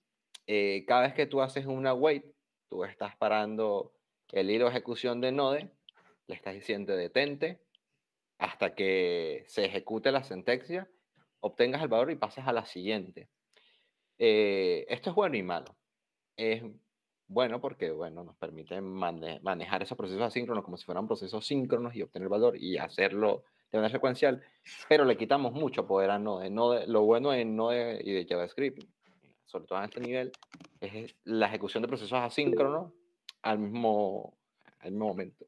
Por dar un ejemplo rapidito, ¿cómo funciona Node? Node yo siempre he dicho que es un super camarero, ¿vale? Él va atendiendo las mesas y a medida que le van llamando y las va apuntando. En ese intermedio, él va a la cocina y le deja las órdenes al cocinero para que se vayan ejecutando. Bueno, cada una de esas órdenes son procesos que se han ido disparando para que se hagan. ¿Qué hace Node? Pues lo va atendiendo de manera simultánea. Va al primero, anota, camarero. Si en el intermedio se consigue otro, pues lo atiende, lo anota y va así, se los va entregando al camarero. ¿Qué ocurre? Que puede ser que el cocinero, pues al cocinero le costará mucho menos hacer un sándwich que hacer, qué sé yo, un filete de ternera o un cocido. Pero el cocido me lo han pedido primero y el sándwich de último. ¿Qué hace Node? Node dice, pues este se ha resuelto primero y yo te entrego este primero. Y hace que la aplicación o el código pues fluya de manera más rápido. ¿Qué ocurre cuando hacemos async await? Le decimos, no, cocina primero el cocido y hasta que no esté listo el cocido, no pases al siguiente. Si los procesos son muy, muy complejos, entonces, claro, vamos a tener mucho tiempo de ejecución, un código que está ahí ejecutándose mucho tiempo, pero que está matando procesos que a lo mejor podríamos hacer de manera síncrona más rápido. Y ya no digo más nada. Me diste hambre.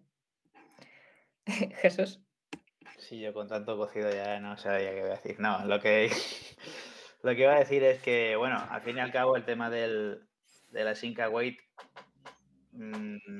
básicamente viene siendo, como yo digo, viene siendo una forma de trabajar con promises, pero un poco esperando a que se resuelvan, ¿no? Gracias a Dios lo que podemos hacer en ese sentido, siempre que estemos ejecutando un código dentro de un bloque async, podríamos hacer un promisol de todas las funciones que en principio, aunque sean funciones asíncronas, se van a resolver como promesas. Entonces vas a esperar a que ese flujo de ejecución primero se va a ejecutar de forma asíncrona, de forma asíncrona, no vamos a tener que esperar a que termine y vamos a tener una respuesta y vamos a poder utilizar el operador await, que al fin y al cabo yo creo que es una conversión de esperar a que acabe de ejecutarse todo lo que esté haciéndolo y cuando acabe, pues obtiene su resultado. Entonces, en ese sentido, a mí lo que me gusta es que se puede, digamos, compenetrar pues, con otro tipo de... Yo creo que José te quiere discutir esto del promisol. A ver, venga. Venga. Tú, malvado promisol. Te voy a decir por qué no me gusta el promisol, aunque mucha gente lo usa y es verdad que espera que se resuelvan todas para ejecutar la línea de código.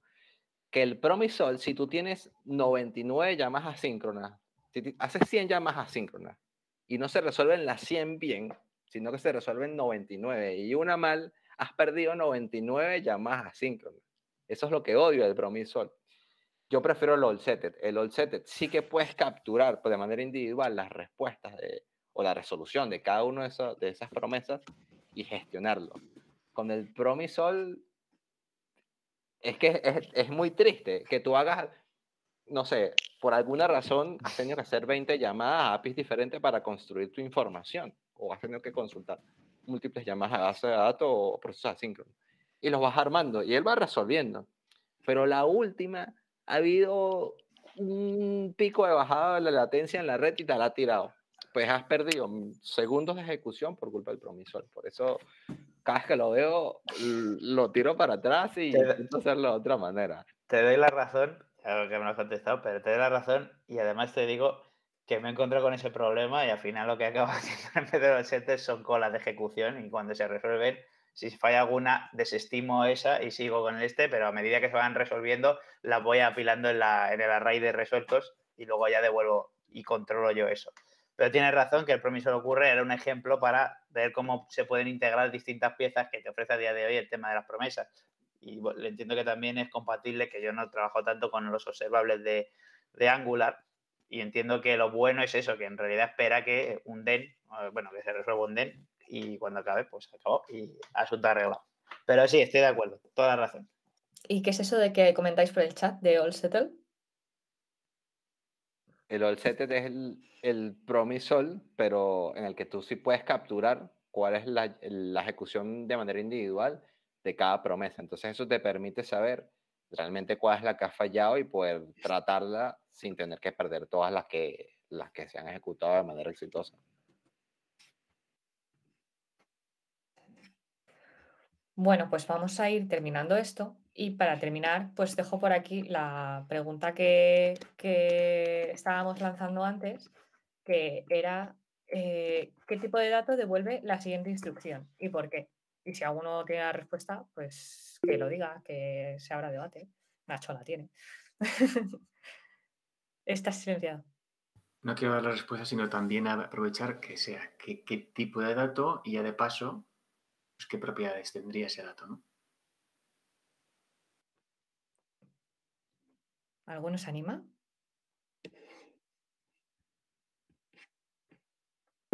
Tensión. Jesús. Estás silenciado. Es que eso es que no quieres contestar. Yo no Te da lo sé, miedo. yo no lo sé exacto, pero según, a ver si es esto. Vale. El new, ¿vale? Crearía un nuevo objeto, por decirlo así, una nueva instancia de un objeto. Entonces nos va a devolver un objeto seguro. Al ser un function, entiendo que te devolverá a lo mejor un objeto con un proto, no lo sé, que el proto apunte a object, entiendo, de la creación. Daría como si inicializases una nueva clase vacía o algo así. Un objeto que tenga una propiedad proto y dentro tenga el proto de object. Creo, pero no lo sé. Si no, pues me dices, me haces un sonidito así, has fallado. Nacho. Y a ver, vamos a seguir. Vemos la pregunta es new, function y demás, ¿no? Vamos a hablar de new. ¿Vale? Si recordáis, new era un operador que recibía algo, ¿no? ¿Vale? ¿Qué es function paréntesis llaves? Una función anónima. Un objeto. Vale, Todos son objetos. Todos son objetos. ¿Vale? Es una función, ¿no? Es una función vacía, básicamente. ¿Y qué pasaba? ¿Qué recibía new como argumento, ¿no? Una función constructora.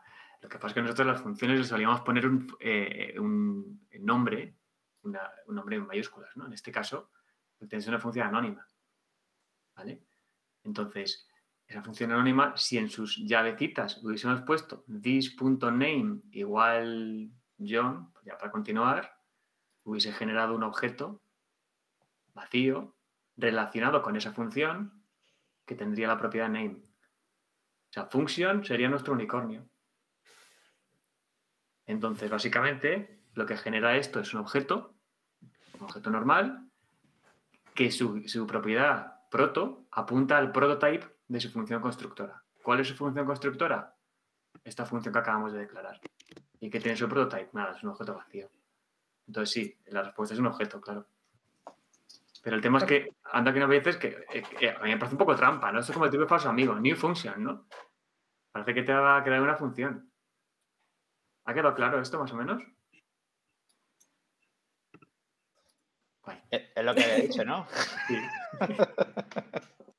A ver, Sí, por aquí que sí. José. por exprimir los últimos 5 minutos. Y aquí iba a lanzar la pregunta teniendo la respuesta en mi cabeza para ver si la sacamos. Esto no es lo mismo que usar el constructor de una clase para crear la instancia de una clase. No es lo mismo que hacer un class, nombre de la clase, abrir llaves y dejarla vacía.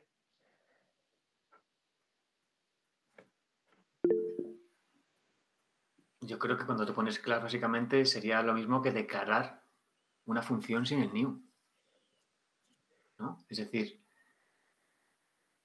dices tú, es que no sé lo que has dicho que new class, ¿no? Has dicho eso, ¿no? No, yo creo que él se refiere a que cuál es el Ponlo en el equivalente con clases. Claro, pon en el chat el equivalente, es que no me he enterado, tío. Yo lo que estoy diciendo en mi cabeza, si esto que acabamos de hacer aquí, si haces un new function y abres paréntesis, que es como nosotros hemos creado los objetos o los hemos mostrado crear los objetos en tu charla, no es exactamente lo mismo a hacer o sea, cuando haces un class, nombre, abres llaves y declaras todos los elementos y luego instancias esa clase. O sea, es mi pregunta. Jesús. Yo creo que ahí el truco está en que tú cuando defines un class por narices tienes el nombre del objeto, que sería lo mismo que daría si tuviese un nombre a la función, ¿no? Pero como no tiene nombre, tú no puedes hacer un class vacío sin definir un nombre de la clase. Entonces no sería exactamente lo mismo, porque sí que puedes inicializar con el new una función vacía que te daría un objeto vacío, no tendría una instancia de nada, tendría una instancia de esa función, que es lo que ha dicho Nacho. Pero si esa función fuese función Pepe y la clase se llama class Pepe, daría el mismo objeto, creo yo, ¿no? Nacho.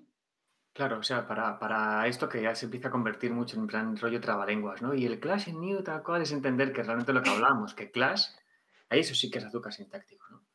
Class es como una función constructora. Y como las funciones no es que haya funciones de tipo constructoras y funciones que no son constructoras, las funciones son funciones.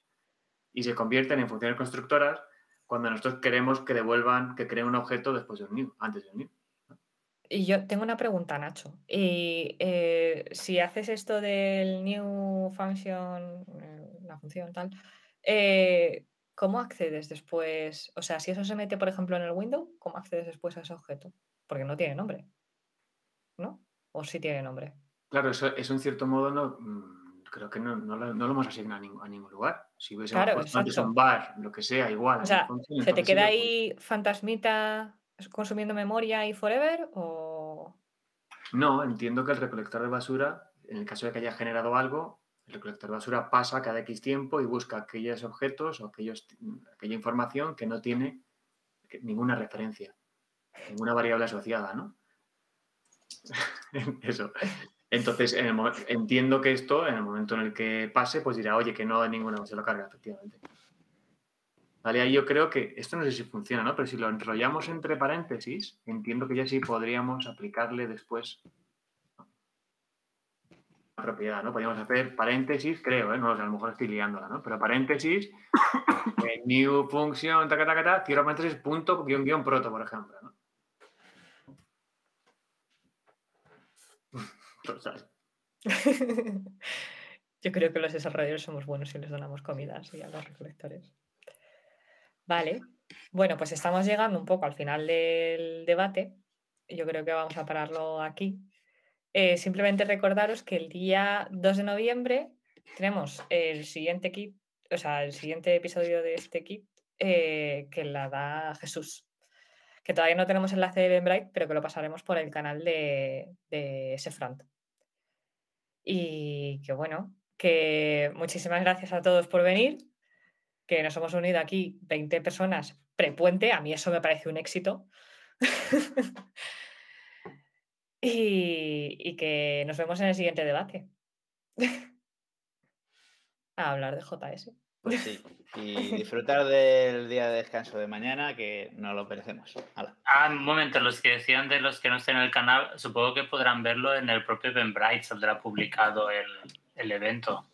Sí, esto lo que vamos a hacer es, la grabación que hemos hecho, que hemos empezado un poquito antes de que empezáramos con la chicha, lo subiremos a YouTube, al canal de Singular, y a lo mejor incluso haremos una playlist con los 4 eventos, ¿no? Pero básicamente estará subido esto, sí. Bueno, muchas gracias. Gracias a todos. Venga, Hasta luego. Hasta luego. Chao.